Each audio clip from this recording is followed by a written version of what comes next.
1, 2, 3. 1, 2, 3. Put it down, put it up. Okay.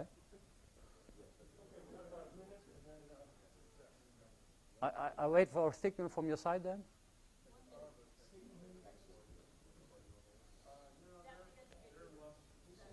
Yeah, sure. No problem.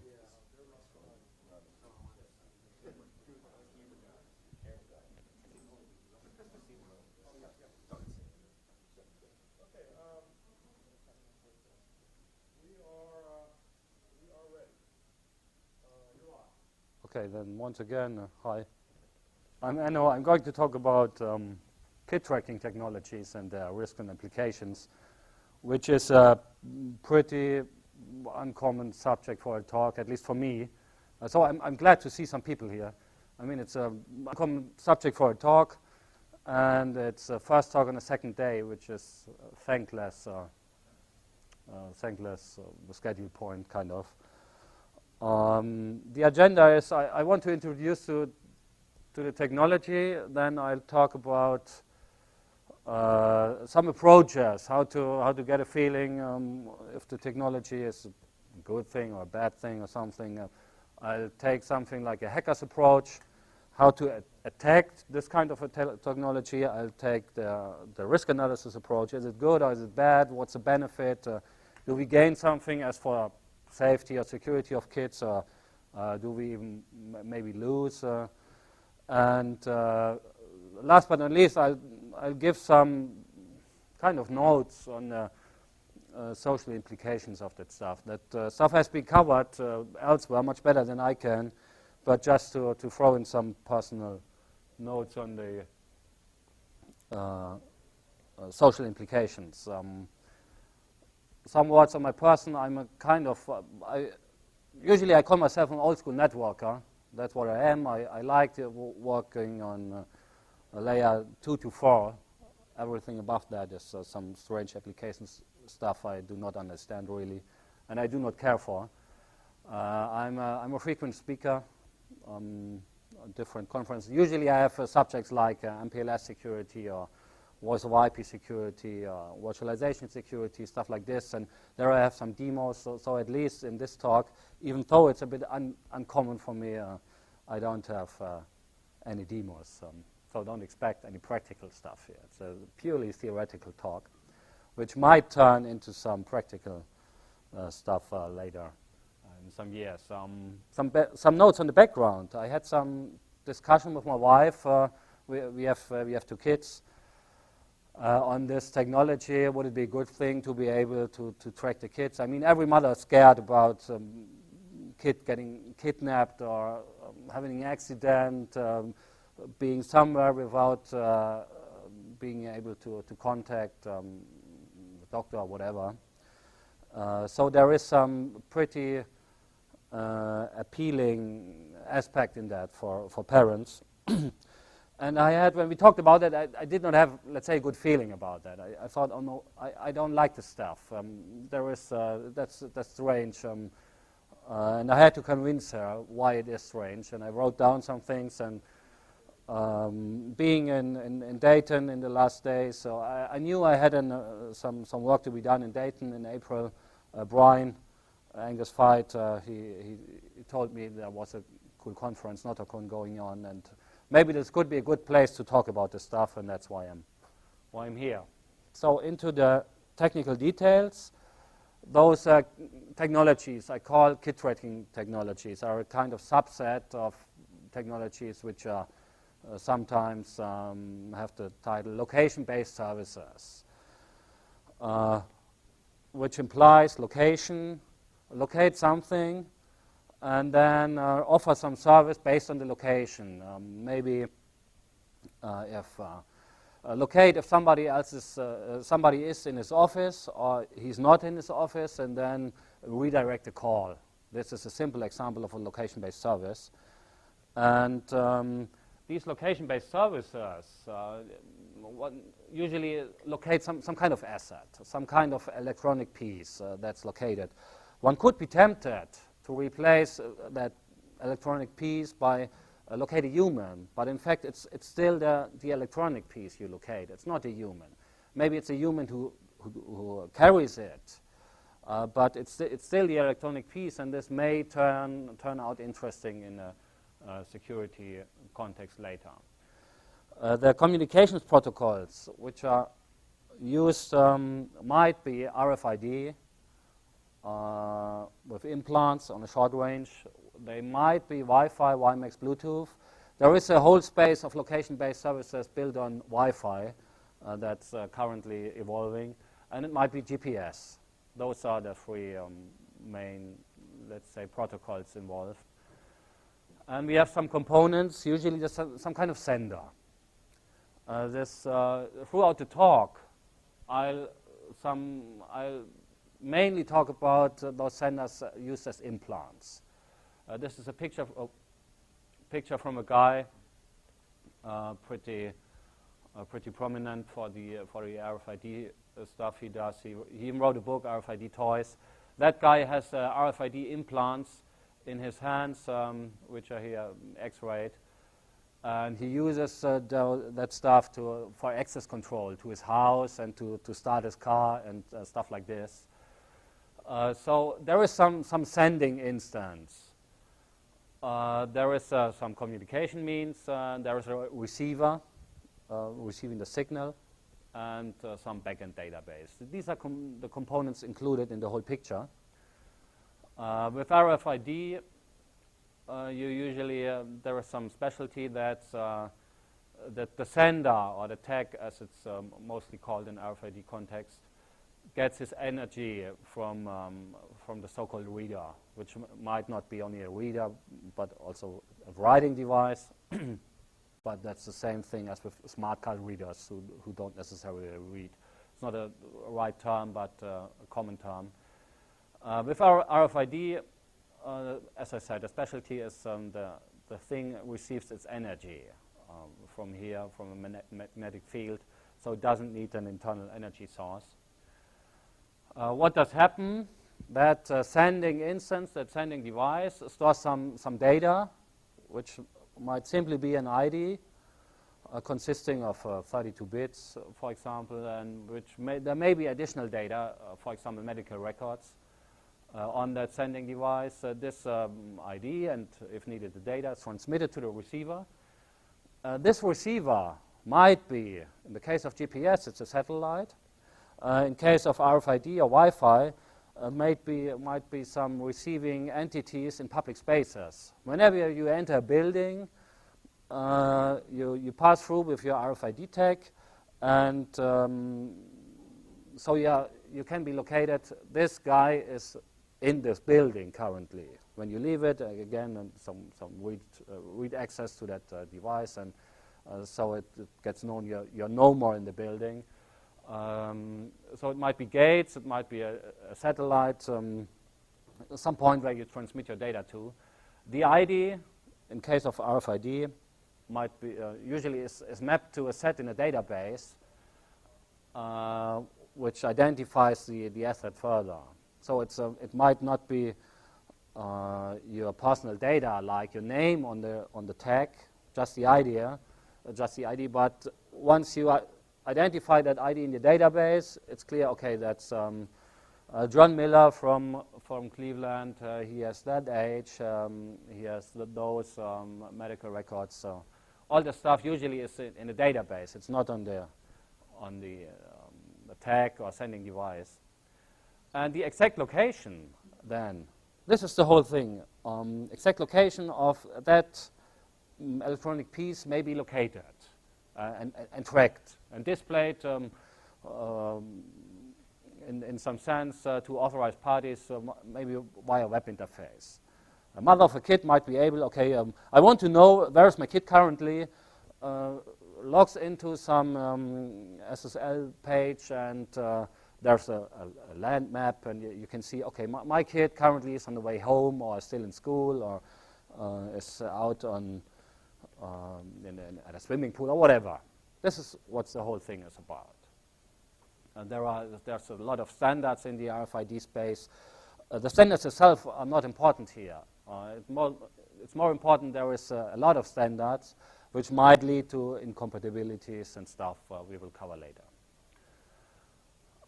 This is just to give you an idea how the data is organized on those tags. There is some serial number, and one might be, depending on the standard, might be able to store data on tags. Short comparison of the communication technologies as for their range, those technology I mentioned. As for their power source, with RFID there's no power source. With Wi-Fi or GPS you need a power source, which might be a problem when it's in your body. As I already said, I'm going to talk about implants, but technology evolves, and there are plans and technologies which might enable you to have something like in this size, like a piece of a finger, somewhere within your body, which has a small battery and is able to transmit data within a given range. So what's the purpose of this stuff? Kid tracking in case of accidents, or let's say human tracking, which may be kids.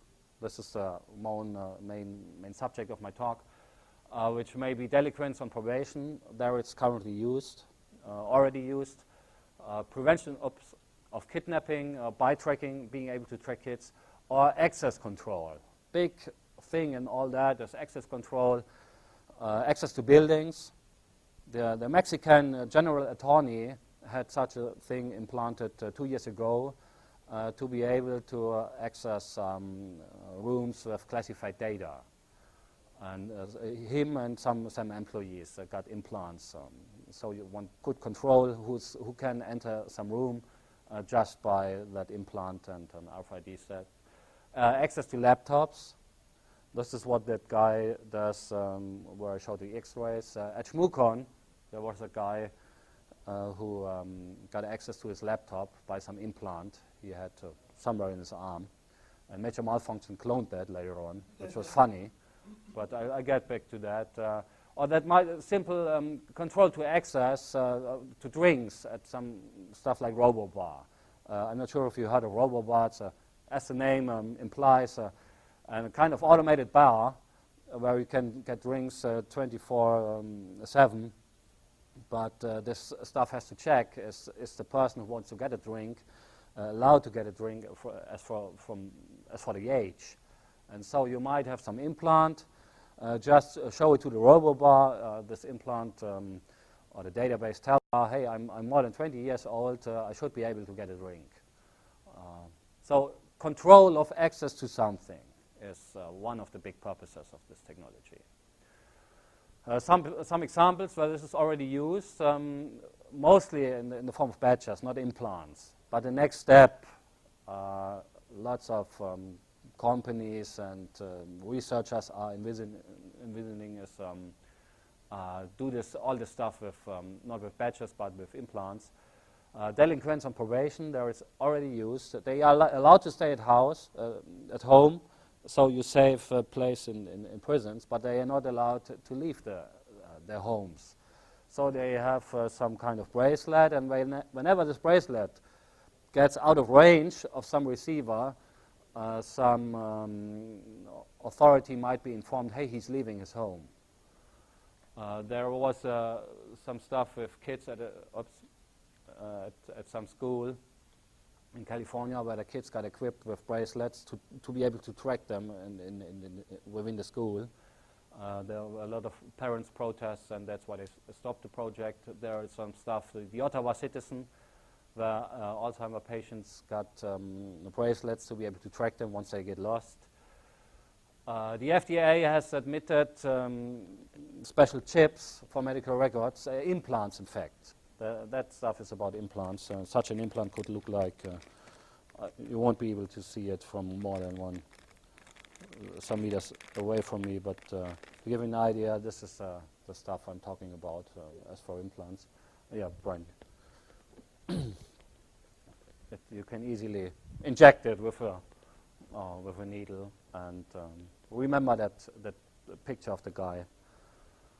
There are some theme parks who give away bracelets for kids to be able to track them whenever the parents lose them, and this stuff is used in pets and cattle already on a wide scale.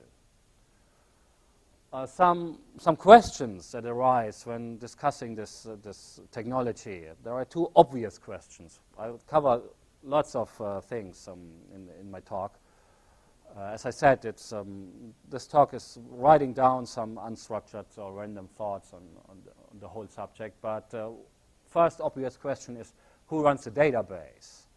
Who runs the infrastructure being able to track people? Is it the government? Are private corporations doing it? If so, what about trust and privacy and all this stuff? Usually governments tend to do things not themselves, but buy services from private corporations for that stuff. This brings up the question, who watches the watchers? Who watches what they do with that data? Who watches who can access the data? And one interesting side aspect might be, how will the SLAs look like? If you subscribe to such a service as a parent, what can they guarantee as for the reachability and the reliability of the system? This is interesting when you think about it. Second obvious question is access control. Who has access to what data? Only the parents? What about the grandparents? What about nannies? What about teachers? What about which authentication methods are used there? What if you ask your neighbor, can you take care of my kid in the afternoon?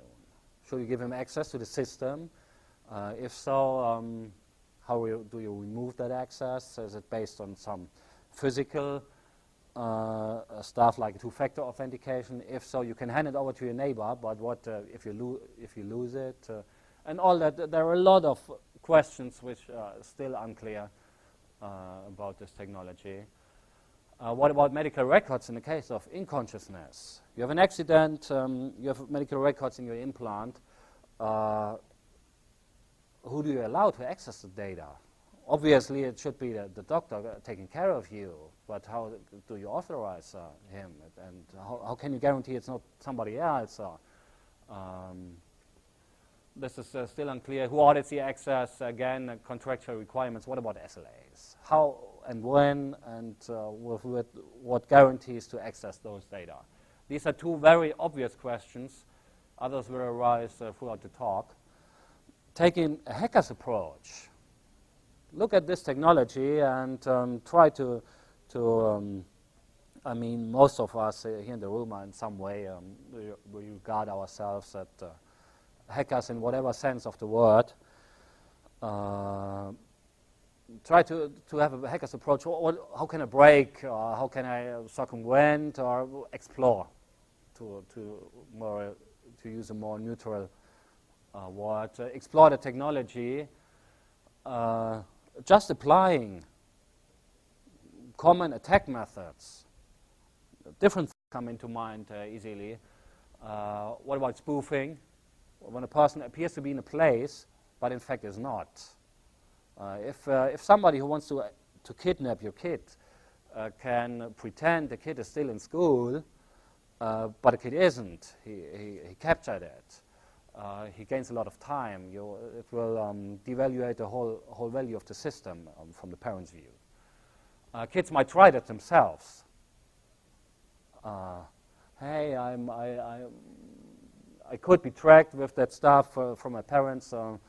How can I escape from the tracking?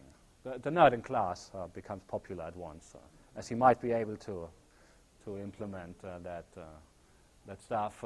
What about information gathering on unauthorized access? Somebody breaking into the system could do that with the intent to find out where is some person currently, or could do it, think of a pedophile. Are there any girls at the age of 8 or 10 here in my environment at the moment? I mean, it's information, and it's information which should be accessible to some authorized persons and not accessible to unauthorized. This is what the whole field of computer security is built on, some way, be able to have a distinction between unauthorized and authorized access. Once this distinction gets broken, lots of problems may arise. What about cloning? Those of you who were at ShmooCon might remember Major Malfunction's talk. There was a guy, the Major Malfunction gives great presentations. He presented on RFID and cloning. And during the talk, it turned out the night before, he met a guy who was at ShmooCon who uses an implant to get access to his laptop. And he asked that guy, could you please come to the presenter's desk? And he, on the fly, live demo, he cloned that stuff and was able to get access to that guy's laptop. Nice demo. Great talk. And I mean, being able to clone that stuff, even if they try to prevent it, technology evolves. Once you're able to clone, the whole security of the system is broken. Obviously, denial of service might be a problem. One might be able to attack the infrastructure, the database behind it. There are some researchers from the Netherlands who run a website, RFID Virus. They already wrote some viruses for RFID systems. And being able to write a thing which contaminates people by RFID is quite interesting, as the word virus gets a bit back to its initial connotation. It's normal electronic stuff, but you carry it with you. All classic database attacks might come into mind. Thinking about that a bit further, taking a terrorist approach, one might be able, once you're able to track a person, you might be able to attack that person in a targeted way. Just attack all persons which have some citizenship, or if that one is not stored, one could still be able to correlate it from the window of the chip or something. Being in Cleveland, maybe you know that tires are getting tagged since many years. There is, I think there's some agreement in the tire industry to be able to track them for inventory reasons and whatever. Once you find out there must be some database, or it shouldn't be too far-fetched to imagine a database where every car is, there's an inventory of the cars with the tires for maintenance reasons and stuff.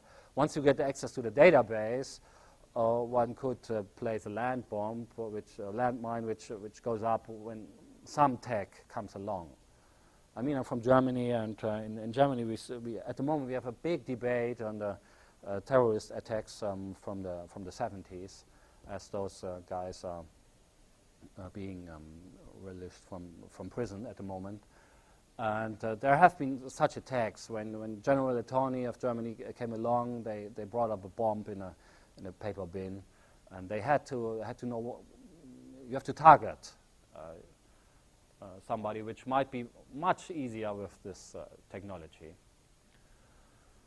Second approach, what I did when I tried to get a feeling why this is a bad thing, I took the risk analysis approach. I'm a guy from IT security, and usually I very often use an approach when I have to prioritize or evaluate technologies. What do I gain? What do I lose security-wise? And use stuff I call risk analysis, which is a formal approach. One can take formulas and Excel sheets and stuff to be able to get a feeling if is this good for security or is this bad for security. Everybody of us permanently does some risk analysis on an informal way in daily life. I assume most of you are, maybe aside from some hangover from yesterday, feeling pretty good in this room right now. This might be different if this room was in Baghdad or in Kabul or somewhere, imagine another place. Still, you feel safe. You feel safe as you're in Cleveland. You feel safe as this is a hotel which has a roof. Maybe we are not currently Cleveland is not currently under terrorist attack. There are no planes crashing into Cleveland. All this we take into some account when we judge our daily situation. The same goes for crossing a street. There's a car approaching 50 meters away. Some people cross the street, some others don't. That's risk analysis. And whenever trying to understand the technology, risk analysis is a good approach to understand the benefits or costs of a technology. For example, this is what Bruce Schneier does. Bruce Schneier has some pretty good discussions on sky marshals. He tried to put into account, okay, we have a risk, terrorist attack on a plane, which we might mitigate with sky marshals. That risk is one plane out of a million.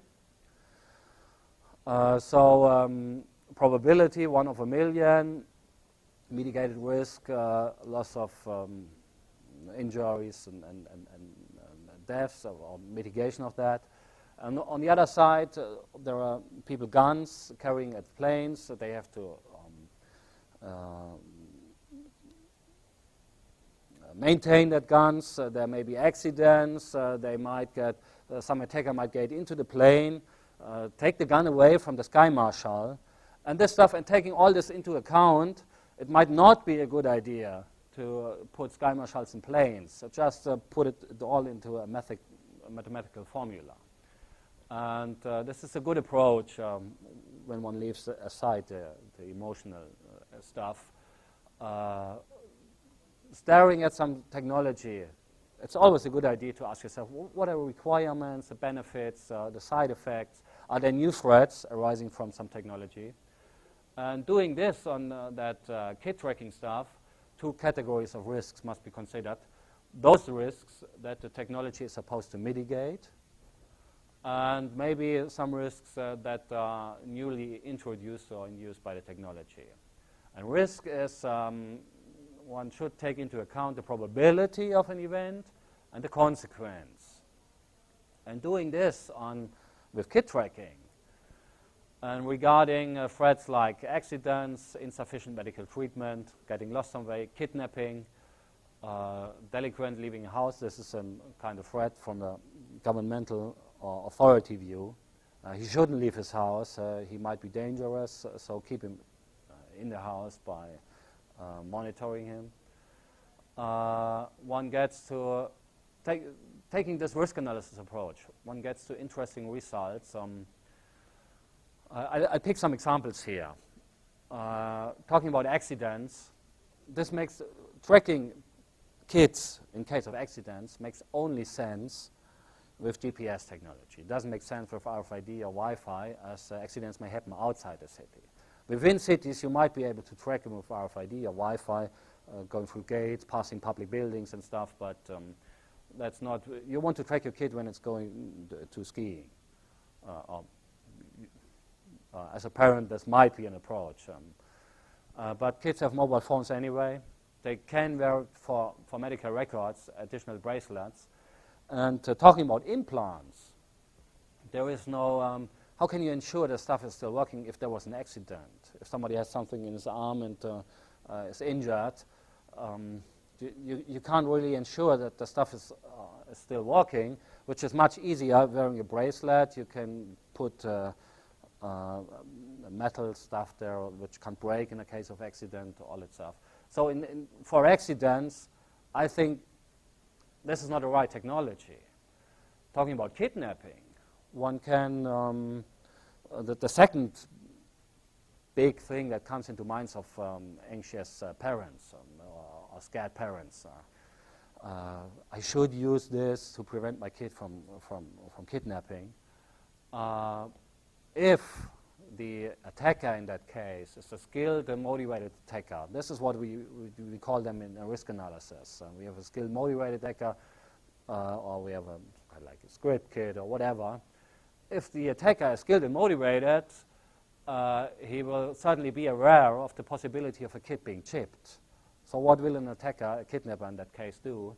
Using blocking techniques, put a kid into a shielded cage, for example, which might even deteriorate the kid's conditions during the kidnapping. And the most important point here is it might be much easier for that kind of attacker. It's just risk analysis. Take one risk, in this case, a kidnapper. This risk might be much bigger with that technology, as it's the same kidnapper who had to track school buses and stuff for several weeks before to find out where is this kid going at what time and stuff. And now he just has to break into a system or to bribe an employee of the corporation running the whole system to find out, okay, I just have to pick that kid at that time, at that point. So from the big picture, just taking the formal risk analysis approach, the risk situation with the technology is probably worse than without. So you don't really, as from parents' view, you don't really gain anything. This was one of the points which persuaded my wife when I talked with her about that. And another risk may be attacks by I call that an occasional attacker, somebody who's driven by some sense of whatever, some strange things going on in his mind. The technology won't help anyway. You won't be able to mitigate this risk, and there might even be situations which worsen the whole stuff for your kid if it has such technology, or if such technology was in place, widespread. The attacker might react in some not so good way there. And still in the formal risk analysis approach, there is new risks might be introduced by the technology itself. Your body might not tolerate it. An attacker might be able, I mean, there's a transmission. You can destroy Wi-Fi in the Wi-Fi context, or I've not heard of that stuff in GPS, but with RFID or Wi-Fi, you can destroy text by overpowering them in some sense. This might be a risk. There might be side effects on things like pacemakers. Imagine a scenario: two teenagers kissing each other for the first time, and her heart starts beating very fastly, and it's not because she kisses the guy, but as the guy has some technical implant, and she has a pacemaker, and there is some side effect on this. The biggest risks, from my understanding, which might be imposed by this technology, is modified parents' behavior. Parents might think we can track him anyway. We don't have to wait until he's out of sight, or we don't have to wait until he entered the building. We can track him anyway. So parents' behavior might change, and there might be a loss of dignity or privacy for the kids, which leads us to the social implications of that stuff. I already said the whole social discussion on the social implications has been done at other places with much more knowledge and depth than I could. And there's a very readable book called Spy Chips, which I recommend reading, on RFID technology and its abuses. So I just want to give some random thoughts in this part of the talk. After the hackers approach and the risk analysis approach, I just want to give some feelings I have on this, or some questions that might arise. I have three parts here. The first I call the panopticon, the second will be on insertion and removal, and third on correlation. As for the panopticon, this is a term which is gained some widespread knowledge by a discussion from a French philosopher called Michel Foucault. One of his main works is Discipline and Punish, The Birth of the Prison. I have some background in the humanities space, so I had some contact with Michel Foucault, and he describes something he calls a panopticon, which is not in his term, but somebody else brought up the term. And the panopticon is a kind of building where there's the center there's a tower, and around the tower there is some peripheral building which is divided into cells. And in each cell there's a person, and those cells have a window on the inside and on the outside, so light comes through. And in the tower there are windows which inhibit seeing if there is somebody in the tower or not. So you can, with one person, you can easily guard all the cells around you. This is the principle of the panopticon, which is still used. I was told that US Postal uses this kind of stuff in their places where all the packets are processed. The packets not in IP packets, but physical ones. They have windows from supervisor cabinets or cabinets, and you can't, walking on that packet, you don't know if there's somebody behind that window or not. But you could be observed if you steal something. This is the panopticon principle. And as I said, the person being in such a panopticon is subject to a permanent visibility. So the panopticon can be thought of as a mechanism of omnipresent permanent surveillance. And this is exactly what kid tracking induces from a kid's perspective. It destroys the dignity and privacy. You are under constant, or the kids are put on a constant feeling, hey, daddy and mom will be able to track where I am. Imagine what this does mentally wise. It might produce streamlined kids in the sense, oh, I shouldn't go there. They will notice I'm leaving my normal way back from school to home. I shouldn't do that. This will have vast implications on the way of thinking and the way of obedience, so we impose on our kids. A second unordered or random thought I want to throw into it is the question of insertion and removal. When should such a thing be inserted? Evidently, that could be at birth. They currently do that. Newborns in clinics get bracelets to be able to track them,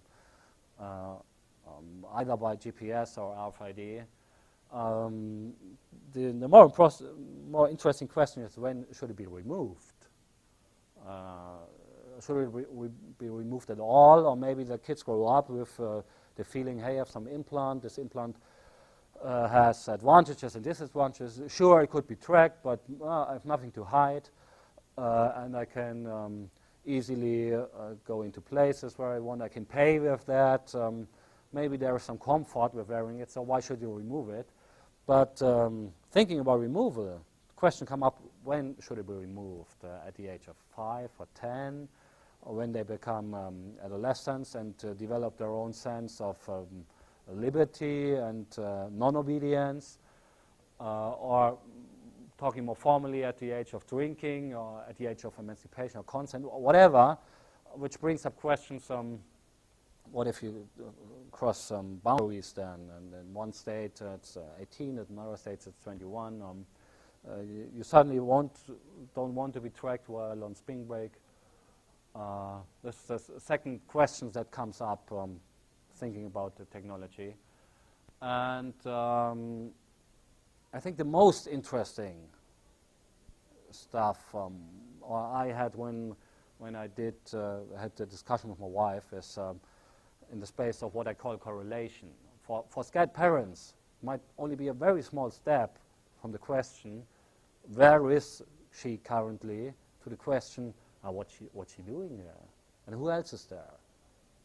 I mean, from a parent's view, those are, it's not too far-fetched, those questions, and thinking about who else is there, why are there, okay, who else is there? Isn't this a place where put him or whatever minority you can put in, those people, they sell drugs, what's he doing there? Those people practice some sexual practices. What's my kid doing there? What's she doing at the gates of the abortion clinic? What's she doing with Robbie on the men's toilet. Remember Romeo and Juliet, this thing might never be happened as they were from families which were enemies. What's she doing together with somebody from that family? All this, that's a small step thinking about it. And the question is, what is she doing there? Not only with whom, by some data correlation, but what? And technically, this is easy to answer. Whenever such a technology is in place, you can easily correlate the information there is somebody with information from urban surveillance cameras, which are in place anyway. So who else is there? You could combine it with facial recognition. Who are those guys together with my girl there? You might be able to correlate with credit card data or gain context by whatever mechanisms, MySpace, Google Map, all those technologies which I am here, and who of my friends are here too. Just correlate this data, and you might get from a parent's or from an authority's view, get interesting data. And those were the three kind of things that came up when discussing this stuff. The panopticon thing, which I absolutely do not like. The question for correlation, the question for insertion and removal. Think about this stuff. I just the main intent of this talk is not so much providing technical information, but more than discuss some technology, even if so far it's mostly a monologue. But discuss the technology and make you think about this stuff. So I can summarize that there are technologies to track humans. They exist, and there are they evolve. Things get smaller. People get implants. There are patents on lots of this stuff already in place. Anxious parents might find these technologies appealing to prevent some risks. Undertaking a risk analysis approach might show you don't really mitigate the risks, you bring up new risks, that the whole situation might be worse than before. And furthermore, those technologies erode on a large scale. Without implication, we can really understand now children's privacy and dignity. And as a father, I can say, I do not want this for my kids. So, finished here. This is my slide for questions. I titled it here, Questions and Discussion, as I did not really give a technical talk. Anything somebody wants to add, or questions, whatever. 2 questions, I start here.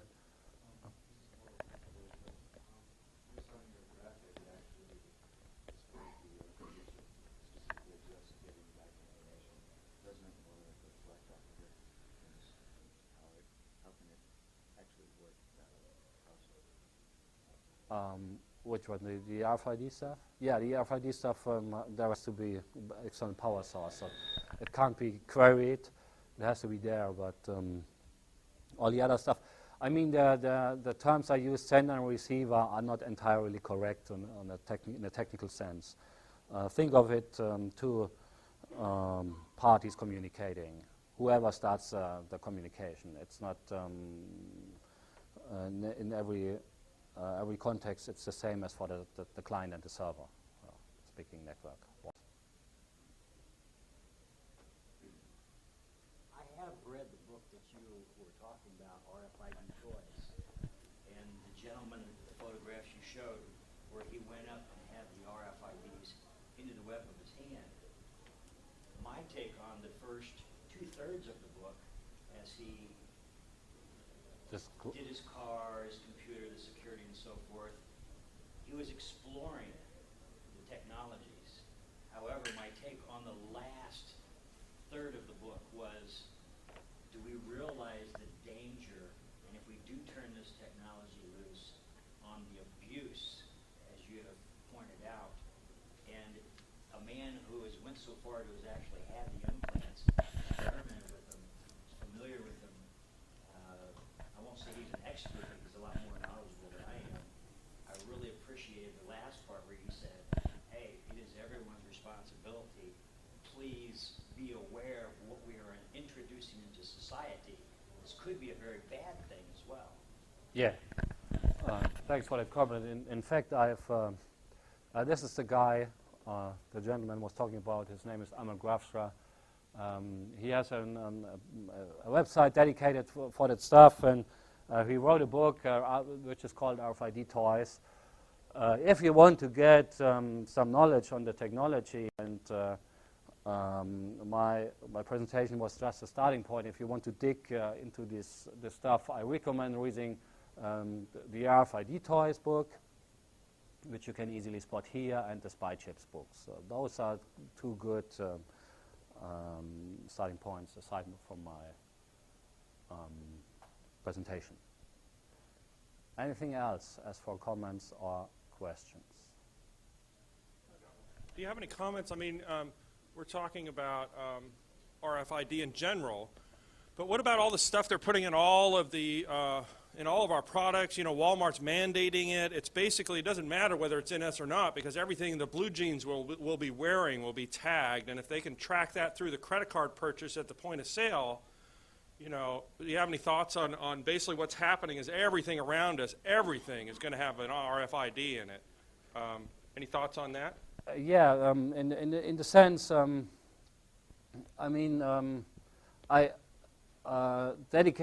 deliberately excluded the discussion of RFID tags in things from my talk, but the main problem I see is, as you point out, data correlation. Once assets are tagged and data is correlated in some sense, it might be, or it would be easy to track people even without implants. There are some, I think it's, I don't remember who, but lots of corporations, there are some corporations which started taking their uniforms to have an inventory of uniforms, and when they get washed, where are they, and things. And once you can correlate this data with the people wearing the uniforms, you can track the people tracking the uniforms and not the humans. And it should be easy to track. Once you can correlate data, this jeans was bought with that credit card, or this jeans is worn by somebody who has this ID on his driver's license. It will be easy to track people not based on their implants, but on other sources of data. Thank you for that comment. Are you aware of any court cases or legal cases where RFID has been presented as evidence in like a crime or something like that? Yeah, Where it might be considered authoritative? not yet. I doubt with that simple generation of transponders, which are called tags, this will be possible, as has been shown by Major Malfunction and others. There's a researcher, Jonathan Westhus. As long as you can clone them, this destroys the whole chain of evidence, which might be based in some RFID context. There are newer generations which work with authentication and cryptographic stuff, which might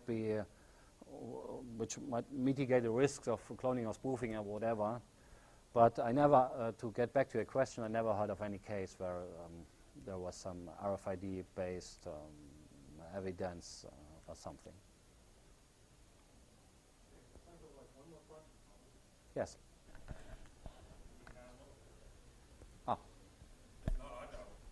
Okay. Now, getting back to this one thing about tracking people without their knowledge, like even the cell phones, that they in Los Angeles, for an example, they will track the rate of traffic unbeknownst to people who happen to have cell phones. But basically, they have a tracking service on the internet that will basically track through data that they get from a cell phone provider how fast the traffic's moving along a certain stretch of freeway. And so And that data is all available. I mean, granted, the cell phone companies aren't going to be selling that data to, just anybody, but they'll sell it to, the NSA, And so any thoughts on where this technology is going in terms of now we all have BlackBerries and we'll all have, Bluetooth headsets and all of that kind of stuff. Any final conclusions on where we're all going with this? I mean, I didn't know that case from, you said LA, was that? Yeah, Los Angeles. They are able to just track, traffic. You can go to a website like right now and see how fast the traffic's moving in Los Angeles based on passive responders of people's cell phones who don't even know they're part of this study. And actually, it may have just been a study. It may not be online now, but they showed the feasibility of basically using passive tracking of cell phones, just from where they're at on the transponders. Yeah, let's put it like this.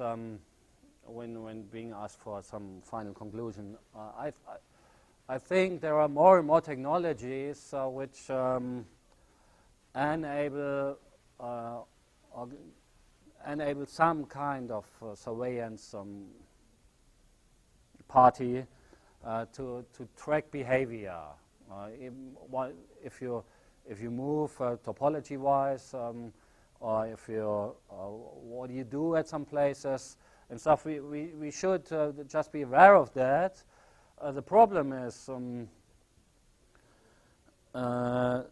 there is sometimes you can hear a stance from people like, "Oh, I'm an innocent guy. I don't have to fear anything. Where should be my problem with being tracked?" This is a very naive approach, as the same people asked about those technologies usually want to apply it on others, on the weak, kids or delinquents or Alzheimer patients. Do it with the others, but don't do it with me. And even if you did with me, where should be my problem? I am an innocent and honest citizen. This is rather naive. I think everybody of us has situations in his life when he doesn't want to be tracked, wherever we are then or what we do. And there's a constant move to data sources where this is, which enable the transparent society, and we should just be aware of that. And if I contributed with my talk to that awareness, I'm happy. So have a nice day.